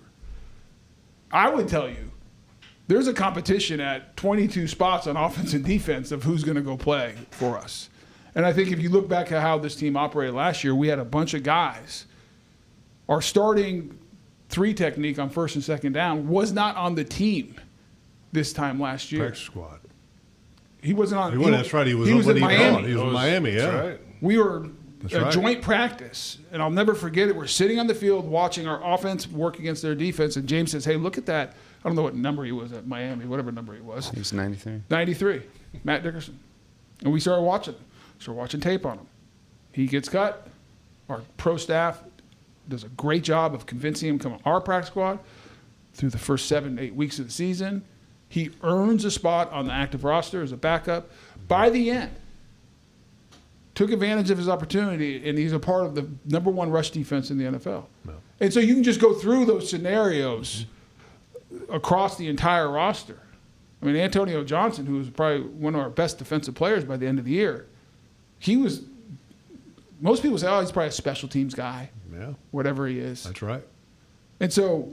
Coming off a tough year. Tough year. Those are two, and I can go through the list of guys, but we don't have time. Those are 2 just examples of guys who went and earned it on the grass. Earned it by the way they played. And so when it comes to competition, we look at the roster. We have 91 guys right now. We're going to go out there and play football. We're competing right now. We've had great 2 days. And what James likes to term as non-football activities. Non-authentic football. And which I just agree 1,000%. But it's part of the process. It's an important part of the process because you see the mental, the speed, the precision. Can they operate? We'll put the pads on. We'll have preseason games. We have 3 teams that we're going to joint practice with. This club will be determined. How many joint practices this year? We're going to every preseason game we have a joint practice before. That's awesome. Yep. And so we're going to compete. I always love them. Yeah, it's just great because it gets the intensity up. Oh, and it's another measuring tool. 100%. To see where your guys are at when you go against it, because you can't have the same intensity day in and day out against the same guys. Right. And when you go against somebody else, it reaches another level. It's another opportunity to do an evaluation, and those guys will compete, and that's what makes us who we are. It's one of the, they call it core principles or whatever you want to say. There's of what we think we want to be as a Jacksonville, what it means to be a Jacksonville Jaguar, and that has to be lived out every day by all of us in the building. Every single person, whether you're support staff, whether you're a coach, front office, or whether you're a player. Like, that's what it means. So it's going to be competitive, and we got a competitive group of guys. I mean, you can just watch out there with just in helmets. Those guys are going at it. and it's fun to watch, and I can't wait to in get a the pads controlled, on. acceptable way. Yes. Oh, but you got to remind them every day. And every day, it's like, okay, we don't have the pads on, guys, because we have some dudes out there like we don't need pads. I know. They take the anytime, any place, anyone. Yes, Very seriously. It's like, yes, we will go to war right now. We don't need pads. Yeah, there's always some of those guys that just, they have that one speed. Pads or no pads, it just doesn't matter. Feels like we have 91 of those right now, Jeff. That's what it is. Gentlemen, looking forward to it again. It's going to be a fun year. Appreciate you guys. We'll kick this thing off, and we'll have a fun time this year. Heck yeah. Till the next one. James Gladstone, Tony Boselli with us each and every week. Back with more. It's Jags HQ on the Jaguars Radio Network.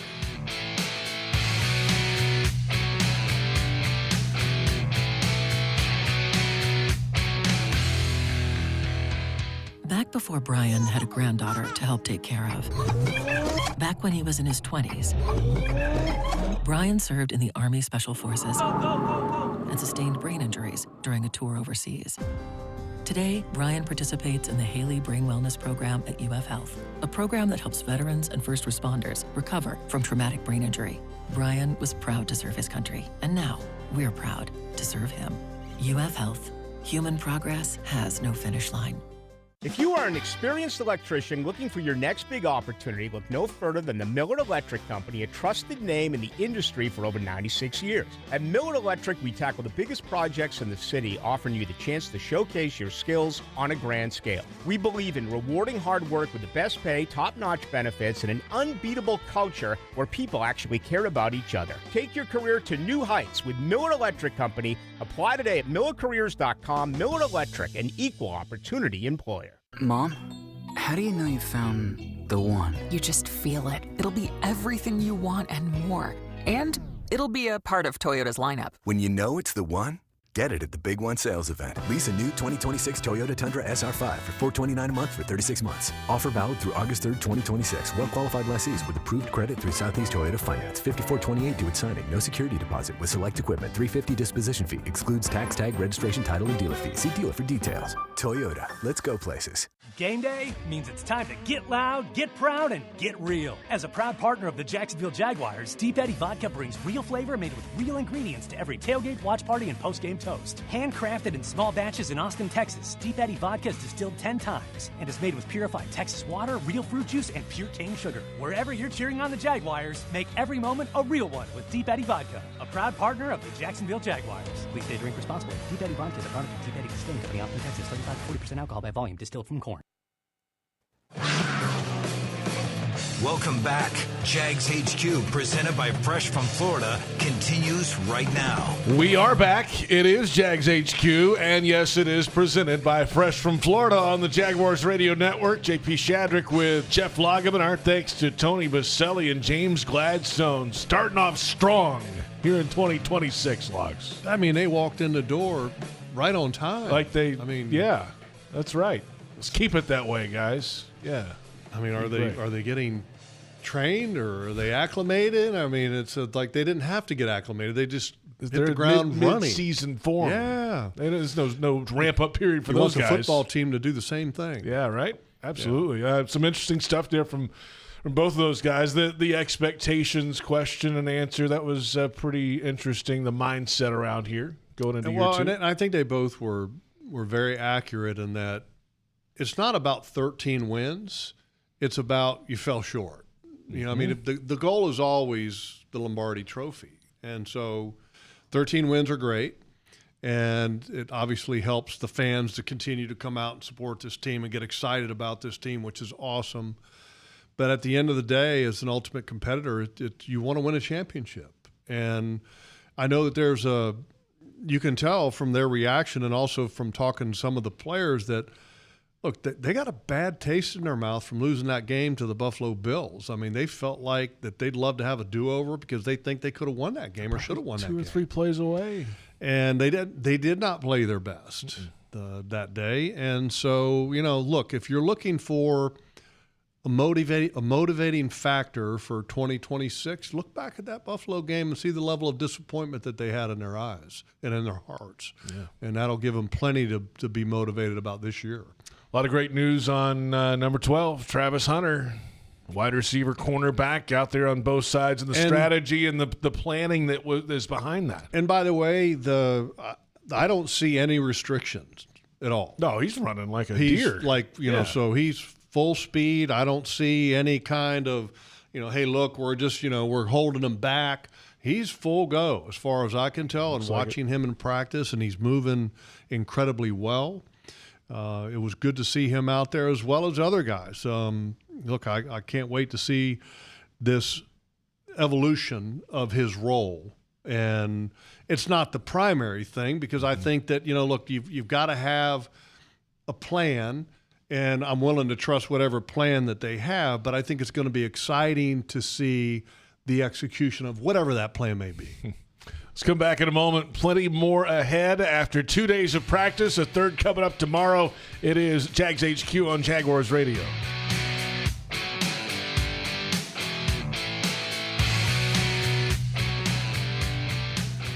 Mr. Chubby's Wings is a whole lot more than just wings. Craving the ultimate game day experience? Look no further. Swing by Mr. Chubby's and indulge in the biggest and best wings in town, all while soaking up the lively atmosphere with fellow sports fans. With plenty of game day specials and locations on the West Side, Fleming Island, Ponte Vedra Beach, and new this season, Everbank Stadium, they're here for all your game day needs. Mr. Chubby's Wings is a proud partner of the Jacksonville Jaguars. Mr. Chubby's Wings, before the game, after the game, and during the game.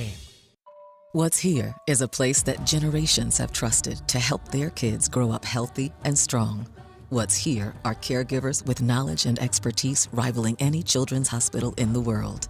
What's here is the only Level 1 pediatric trauma center in our region. What's here is Wolfson Children's Hospital, with the technology, research, and dedication to save and change countless young lives. Wolfson Children's, always here. Visit wolfsonchildrens.com. Brooks Rehabilitation is proud to be the official rehabilitation partner of the Jacksonville Jaguars. The top-ranked rehabilitation hospital in Florida by U.S. News and World Report. Our playbook is individualized treatment and exceptional care to get you back to living your life. Brooks has cutting-edge technology and therapy solutions in every care setting, treating sports injury, orthopedics, brain, spinal injuries, and more. Go beyond your expectations with Brooks Rehabilitation.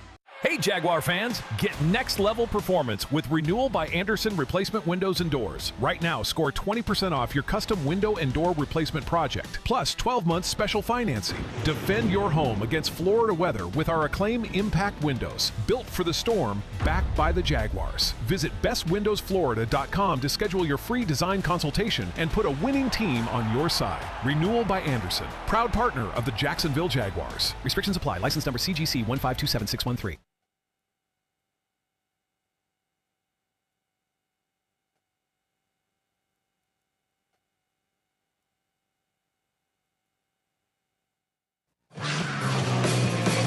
Welcome back. Jags HQ, presented by Fresh from Florida, continues right now. Yes, we are back. It is Jags HQ. JP Shadrick, Jeff Lageman. Our thanks again to Tony Boselli and James Gladstone, the EVP and the GM, respectively, joining us for the first show of the season on the Jaguars Radio Network. They'll be with you each and every Thursday. Well, we talked about Travis Hunter. He's a cornerback and a receiver. But this group of receivers did a lot of damage last year without Travis Hunter out there, and a lot of the big names are right back in the mix again. Jacoby Myers, who came in right after the injury, of course, and had a great stretch run here. Brian Thomas Jr. had some struggles early last season, but you saw the effort towards the end of the year and finished, I think, with over 700 yards. He kind of grinded really through the year. Yeah, it was tough. Parker Washington had a breakout. And now he's going into a contract year in year 4. Those are really the big three. There's a bunch of other guys that are fighting for spots to contribute. But let's touch on those big three. And so far through 2 days, what have you seen? Well, I'll start with Brian Thomas Jr., and that's Brian with an I, because there's actually another Brian Thomas Jr. on the roster, which he's a walk-on, or not walk-on, but an undrafted rookie defensive end. Yeah. I think his body language has been really good. And last year in training camp practice, you didn't see that. You didn't see that ultimate competitor come out. And so far, and it's limited reps, obviously, liking what I'm seeing with him, which if you can get him going and doing what he does best, which is the vertical, stretch the field. I mean, Parker can do some of that too now, which a lot of people don't look and view Parker as that type of player, but he can, but not like Brian. Brian can go. And so that would be a tremendous boost for this offense. And Trevor throws an excellent deep ball, and I think that chemistry is working towards that. Jacoby Myers has had a couple drops in a couple days, but, I mean, am I worried about it? No. No, me either. He'll be fine. Because he's been so sure-handed in his entire career. Parker looks great and ready to go, and I think he's going to be fantastic. I think, once you get past those guys and then Travis Hunter, now the question is, where's the competition at? Where's there room for somebody to slip in there? And I think the two rookies are going to be very interesting to watch, the two drafted rookies. Yeah. I mean, he mentioned James Gladstone mentioned Josh Cameron by name in this show earlier tonight. So Josh Cameron, one of them, and C.J. Williams. Yeah. Okay, Stanford and Baylor. I mean, two receivers that are very different body types. That's right. Because Josh Cameron has the size, and Josh Cameron, I think, if you're looking for somebody, because last year you had Tim Jones. That's right. Right, Tim Jones, special teamer. Okay, break glass in case of emergency, wide receiver. Mm-hmm. Can Josh Cameron, the drafted rookie, with the size that he has, can he be – because, look, he ain't getting on the field to catch balls. Yeah. He's going to get active on game day and play special teams. He's 6'1", 224. And he's all of 224. He's thick. Yeah. Yeah, all of 224. So can he fight or vie for that role that has been held elsewhere in years past? And I think that's going to be an interesting watch. But as far as competition for the guys that are going to catch balls, I think that's already been determined. But, again, and I'm going to be repeating what they said, everything is going to be determined on the grass. It's not like nobody can earn a role on the field catching balls. Yeah, sure. There's still an opportunity to do that, but is it likely? And not in my mind. You got a guy like Austin Trammell who has contributed off and on over the last and he's year been or two. Solid, return guy every now and again, an okay wide receiver. They like Bray Boy a lot, it seems like. Yeah, and he was like along the lines of Cameron. Brought him in last year, undrafted rookie. Mm-hmm. Can he vie for that special teams player out of that wide receiver group?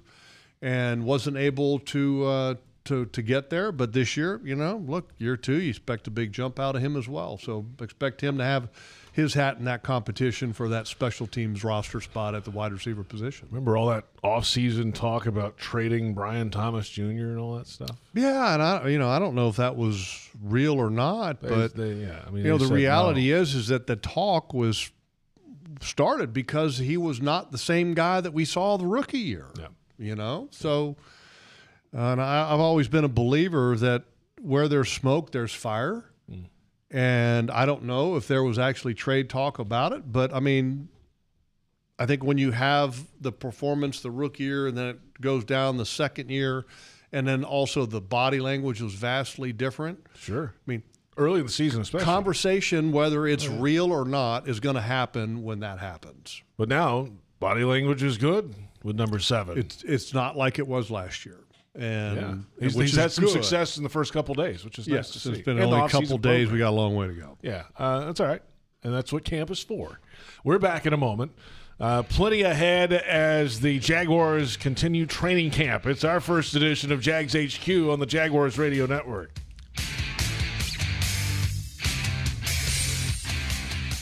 My daughter Alyssa was in a terrible car accident. She had to be airlifted to the hospital. Her ankle was smashed. Her bone had to amputate. But Alyssa was a candidate for a new innovation to save her foot. They 3D printed a new ankle. She'd tell you about it, but she's out walking on the beach. UF Health doctors saved Alyssa's foot with a custom chromium alloy 3D printed ankle bone. UF Health. Human progress has no finish line. Ever see people move an umbrella at a tailgate to cover the beer coolers? Or fill their only sink in a hotel room with ice? It's actually kind of crazy the lengths people will go to make sure their beer is ice cold. But no matter what people do, one thing is pretty clear. Because it's not a beer unless it's a cold beer. That's why the Coors Light Mountains turn blue, to tell you when your beer is as cold as the Rockies. Celebrate responsibly. 2026 Coors Brewing Company, Golden, Colorado. Beer. To everyone who craves a fresh meal made just for you, let our team member Jacob share what's special about Culver's. In Wisconsin, our food comes from the heart, and taking the time to handcraft your meal with care is how we've always done it at Culver's. It's why your Butterburger doesn't touch the grill until after you order. Come to Culver's and let us serve you a Butterburger, made special just for you. From Wisconsin with love, welcome to Delicious.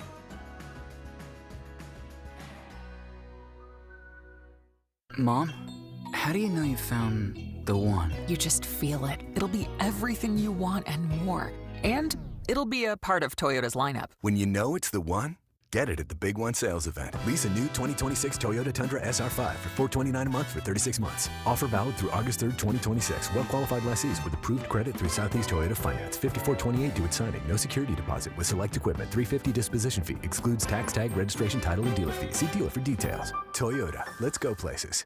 NFL fans, when it's time to get Jaguars tickets, you can tackle game day with total certainty with Ticketmaster. With 100% verified tickets available all season long, you can count on getting in with ease and spend time focusing on the good stuff. Even if you're headed to the game last minute, you can still score seats. Want to meet up inside the stadium with your crew? Transferring your tickets is an easy handoff. So get those touchdown celebrations ready and score your tickets today at Ticketmaster.com/Jaguars.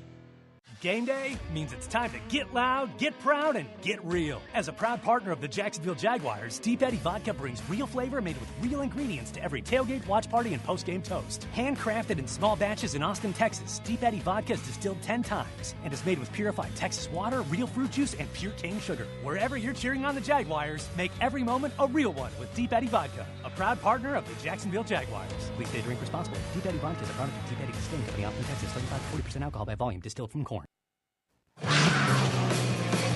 Welcome back. Jags HQ, presented by Fresh from Florida, continues right now. Welcome back. It is Jags HQ, and it's almost time to kick off the 2026 season at the bank. Whether you want to be at the center of it all as a season ticket member, lock in 3 or more games with Bundle at the bank, or cheer on the Jags at your most anticipated matchup, everybody can be part of the action. Seating limited, so don't wait. Secure your tickets at jaguars.com/tickets or call 904-633-2000. Yes, the Jaguars are playing in Jacksonville this season. There is that, I've heard that, a lot of people. Huh? They think they're playing out of town this year. Really? Yeah. No, that's next year. That's 2027 in Orlando. Yeah. In fact, by the way, I was told that they were doing the lighting test tonight. Oh, cool. They also did it this morning, I think at 5 a.m., approximately 5 a.m. James, Gladstone, Tony Boselli went into the stadium because they put new lights in there because the old light towers are gone. They're gone, right? And they put lights in the upper decks, essentially, to light the field. And it got Tony and James's approval, and now I think they're going to do another step tonight so that the lights work, and the stadium is going to be ready to go. Lights are important. Well, have to have lights. The preseason game here is at night, so it got to have lights. The Monday night football game is going to be at night. That's right. You know, against the Steelers. Yeah. So you need lights. Got to have lights. But hey, I think the concern was originally because, the light towers had the lights at a high position. The angle, right? So there was concern initially that, okay, now we put in lights and now we're putting them in the upper deck because the light towers are gone. Is it going to be in the players' eyes to where they can't function like normal? Like you're looking back for a ball as a receiver into lights or something. Yeah, you're not having to look very high to get lights in your eyes. And I guess they thought it was great. And so no concern, obviously. apparently. Did Tony run the routes and look back in the lights just to check it? No. Probably not. I was kind of chuckling. I was like, an offensive lineman is checking the lights. Maybe have a wide receiver out there, right? Yeah, exactly. Tony's doing sets, looking at eye level, right? Exactly. Oh, I can see fine. Yeah, I'm good. Yeah, it's great. No problem. Oh, boy. All right, let's come back in a moment. We'll get our final thoughts. Look ahead to tomorrow. And, yes, padded practices next week. Monday. It gets real. Back in a moment. It's Jags HQ on Jaguars Radio.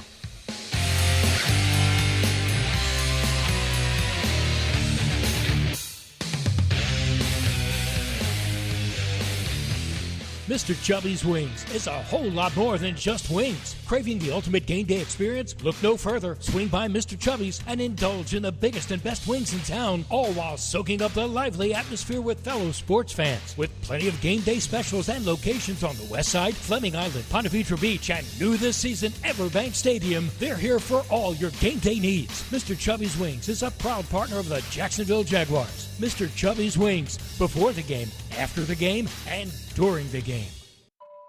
It's here that a tiny newborn has the heart surgery needed to save her life.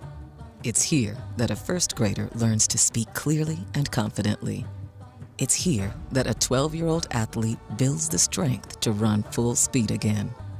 It's here at Wolfson Children's Hospital that answers are found, courage is shown, and odds are beaten every day. Wolfson Children's, always here. Visit wolfsonchildrens.com. Johnstone Supply Wholesale provides HVAC contractors with Amana air conditioners, heat pumps, and furnaces homeowners trust. Built to be reliable, quiet, and energy efficient to provide indoor heating and cooling comfort year-round. Don't settle for less. Trust the experts. To find the right system for your home, locate an Amana Advantage specialist near you at johnstoneamana.com. That's johnstoneamana.com. When disaster strikes, trust the experts at Surf Pro. As a proud partner of the Jacksonville Jaguars, they bring the same dedication and precision to restoring your property as the Jaguars do on the field. Whether it's water, fire, or storm damage, their highly trained professionals are on call 24/7 to make it like it never even happened. Surf Pro, your local leader in restoration and cleanup. Before you break ground on any project, make sure to call 811 before you dig. Sunshine 811 is a free service to have underground utility lines marked before digging. For projects of all sizes, creating a game plan can save you time and money. Skipping the call could mean accidentally hitting underground utility lines, which can lead to injuries, expensive repairs, fines, and even service outages in your neighborhood. Let's keep everyone safe. Dial or click ahead. Find out more at peoplesgas.com/811. Jacksonville Builders score big with DL Cabinetry. As the official cabinet supplier of the Jacksonville Jaguars, they offer top quality kitchen and bathroom cabinetry for any project. Enjoy fast turnaround, complimentary design, and great prices. Visit dlcabinetry.com today to learn more and to become a dealer. Limited spots available. DL Cabinetry, the winning choice for builders.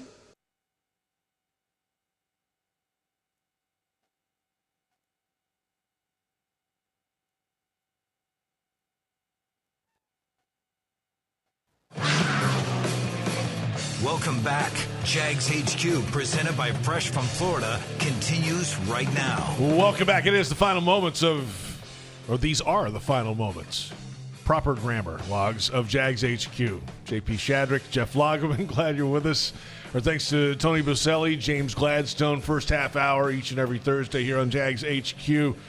Coming up tomorrow, third practice. They'll extend out the time another 15 minutes or so as the ramp-up period continues. Helmets and shorts open to the public. Jaguars.com/training camp. Come out. We'll have Jags AM tomorrow. It was canceled today last moment because of the lightning thing. They had to move out of the way and let them practice for some reason. So where are you guys doing the Jaguars AM? It's going to be in the indoor looking out. Okay. That's why they had to move it today, because the indoor all of a sudden was used unexpectedly. Right. The show got moved to tomorrow. 9:30 a.m.? 9 a.m.? You, like Brian, 9 Kai, o'clock. John? Say it again. Is that who's doing? Oh, that's Kai and Brian. Okay. And John Right? Ogier. And that's what I thought. Yeah. Very cool. So that's tomorrow morning. After practice, head coach Liam Cohen and Travis Hunter expected to speak with the media. Our first chance to hear from him since the knee injury. And by the way, if people get an opportunity, go to Jaguars.com. They do a great job of posting all of the interviews with players and coaches. And I actually like watching it on the recorded version on Jaguars.com. You know, some people go YouTube, subscribe to all that. I'm just Jaguars.com, and I just watch all the videos. And Logs, it's a free website. It is, and I like free.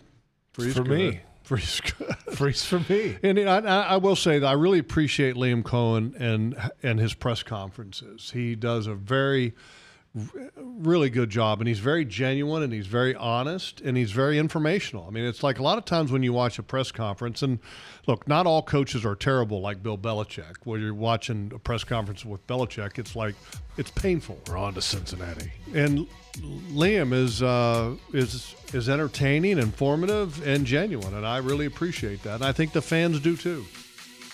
Logs, you coming to practice tomorrow? I will be there. Okay, we'll I'll see you tomorrow. there. Yeah, you got it. Our thanks to James Gladstone, Tony Boselli, Joe Fortunato, Brent Reber, our entire crew.